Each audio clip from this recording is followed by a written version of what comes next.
Hello and welcome back to the reading of the puzzle A Gift from Spirit with Kelly Allen. And today we'll be continuing the reading of the chapter titled Death and Moments of Clarity. And this will be the fourth and final segment in that chapter. So I hope you continue to enjoy. And let's just go ahead and get started. Lee's father passed away in the spring of last year, 2010. Ray and his wife, Bobby, are incredible people. They are both members of the Church of Jesus Christ Latter-day Saints and are very devout members. For them, I can imagine the relationship Lee and I have must be difficult, although you would never know by their words or by their actions. They both have consistently embraced us with nothing but love and respect. Ray and Bobby's love for their children and their grandchildren is without question. If there was ever a search for the real-life Ozzie and Harriet, Ray and Barbara or Bobby would fit the bill. Upon Ray's passing, Lee immediately flew to San Diego to be there for his mom.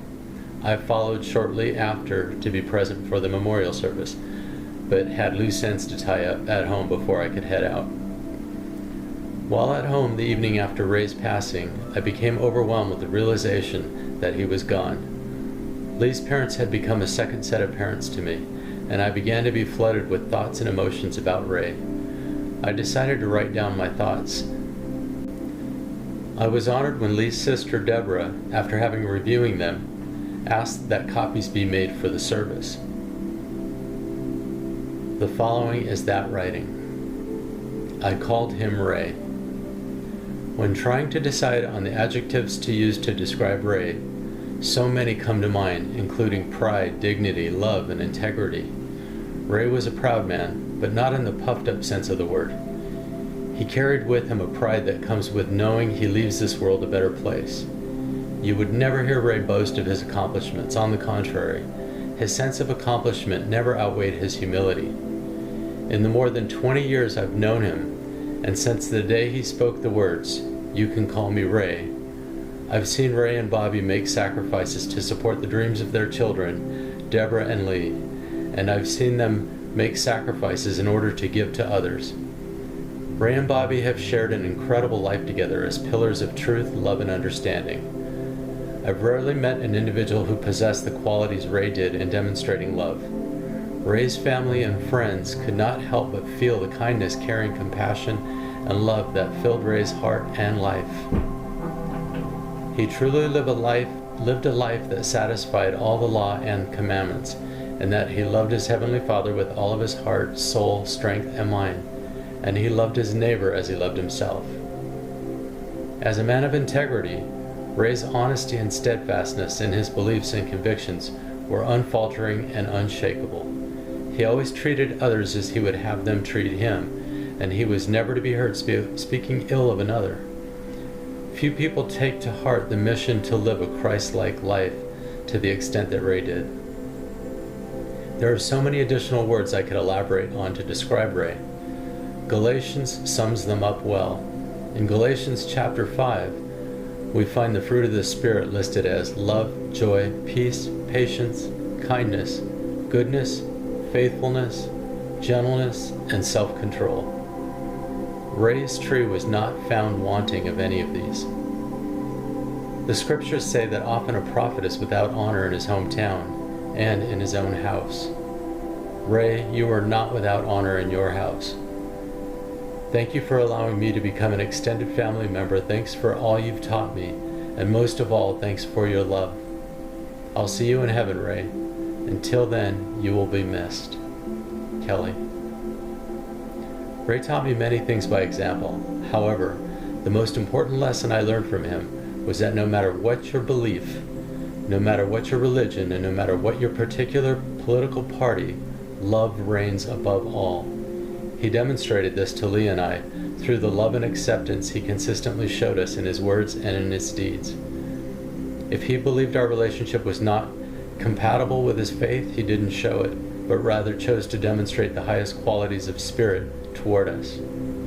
I believe that in doing so, he also learned. I believe he came to embrace the truth of what he set out to teach us, that love conquers all. In the end, we all shared in the same lesson and understanding. One final story I want to share is a story about another very dear friend who is now passed on. His name is Blake.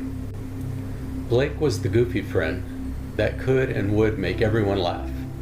His emotions ran extremely high and he was very excitable. Even meaningful holiday commercials would make Blake cry. He was as harmless as a gnat and naive in his own special and childlike way. We all knew and loved his immense ability to be gullible. But we would never dare abuse this knowledge because he was equally sensitive. Blake is another friend who we lost to the AIDS epidemic. But before he left us, he shared and contributed to a wealth of memories that will last throughout eternity.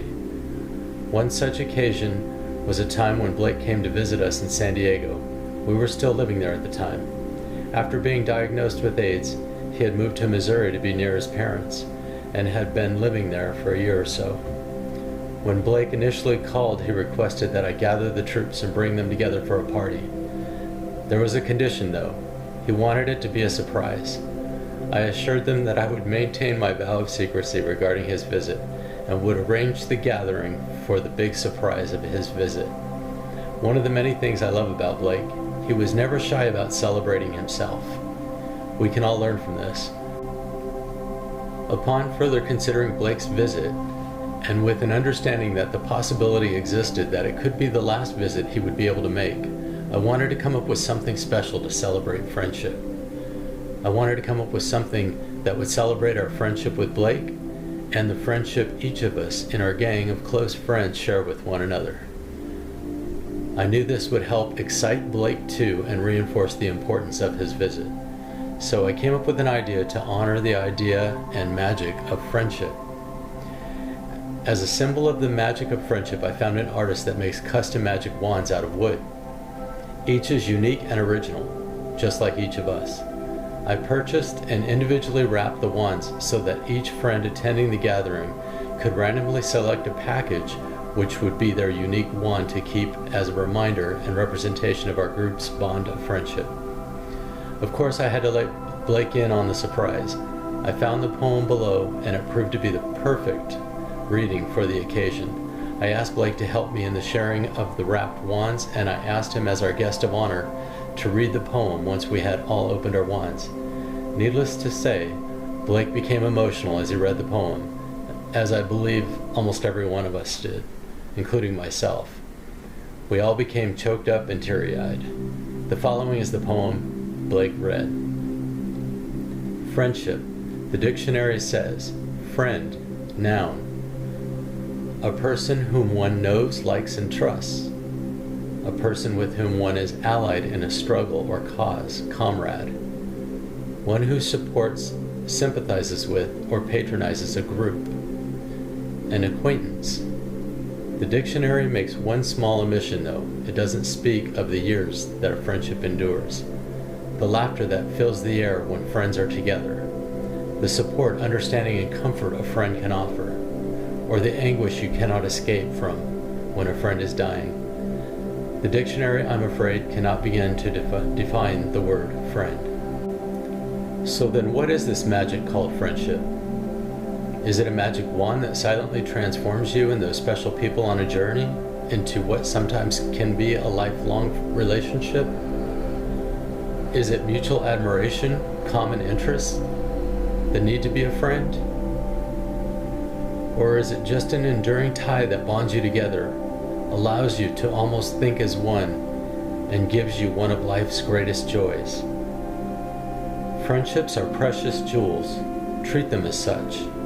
Enjoy them, celebrate them, and never take them for granted. Author unknown. Blake taught us not only to take the time to be mindful of and celebrate our family and friends, he also taught us and demonstrated to us that we can and should remember to celebrate ourselves.